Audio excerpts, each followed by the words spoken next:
Customer একজনের order দিলাম দারাজে। প্রথমে মনে করি নাই যে ভিতরে কি আছে।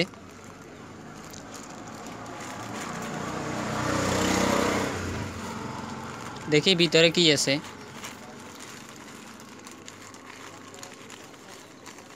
এই দেখুন, এটা কি দিল, আমি তো অবাক। এটা কি অর্ডার দিলাম বেল্ট, আর তারা দিল আমাকে এটা কি। আবার প্যাকিং করে দিই, এটা রিটার্ন করে দিতে হবে। এটা কি কারণে এরকম দিল, দোষটা কার ছিল?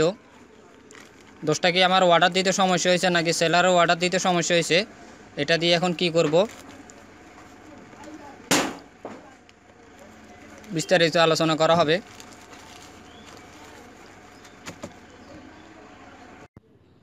তারপর দারাজ অ্যাপসে চলে আসলাম। দারাজ অ্যাপসে আসার পরে আমার অ্যাকাউন্টে গেলাম।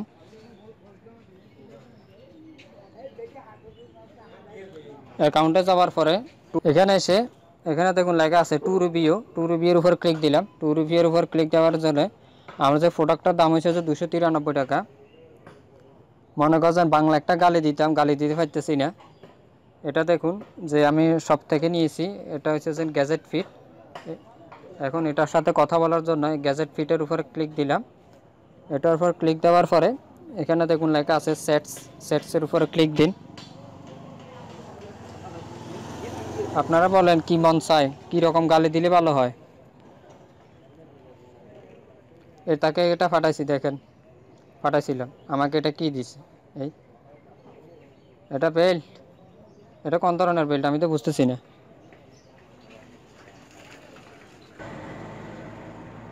এই দেখুন সে আমাকে কি বলছে। আমি তাকে বললাম যে অর্ডার দিলাম কি আর দিলেন কি।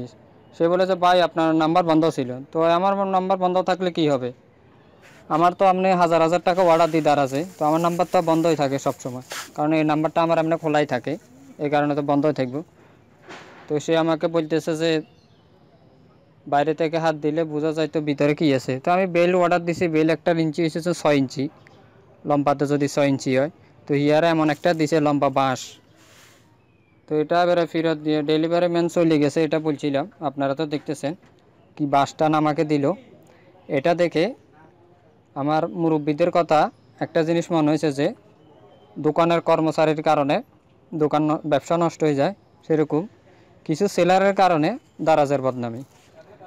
সে যেহেতু অর্ডারটা পাঠাইছে, অর্ডারটা ঠিকঠাকভাবে দিলে কি হতো, এটাতে কাগজ ঢুকে দিবার কি আছে আমি এটা বুঝি না। এখন আবার এখানে পিক আপ পয়েন্টে এটা দিতে হবে। তো আমার এখানে পিক আপ পয়েন্ট কোনটা পাবো, পিক আপ পয়েন্টে দিতে গেলে আমার আরও 100 টাকার উপরে খরচ, সেখানে যেতে গেলে কি করব বুঝতেছি না। তো সামনে কি পদক্ষেপ নিব, কিভাবে কি করব, সব টাকা কি লস দিব আপনাদের সাথে শেয়ার করব। তো আপনারা যদি আপনাদের কাছে কিনারে যদি রিটার্ন করার মতো যদি কোনো অপশন না থাকে, দারাজে অর্ডার দিবেন না। আমার একদম সাজেশন হলো যে, কারণ ভুলভাল হতে পারে, কিন্তু আপনি দেখা গেল যে জিনিস কিনলেন 150 টাকা দিই, আপনি এবারে যা এটা রিটার্ন করতে গেলে যাবে 200 টাকা, তো পুরাই লস হবে। তো এই কারণে আগেভাগে আপনারা এটা দেখে নেবেন।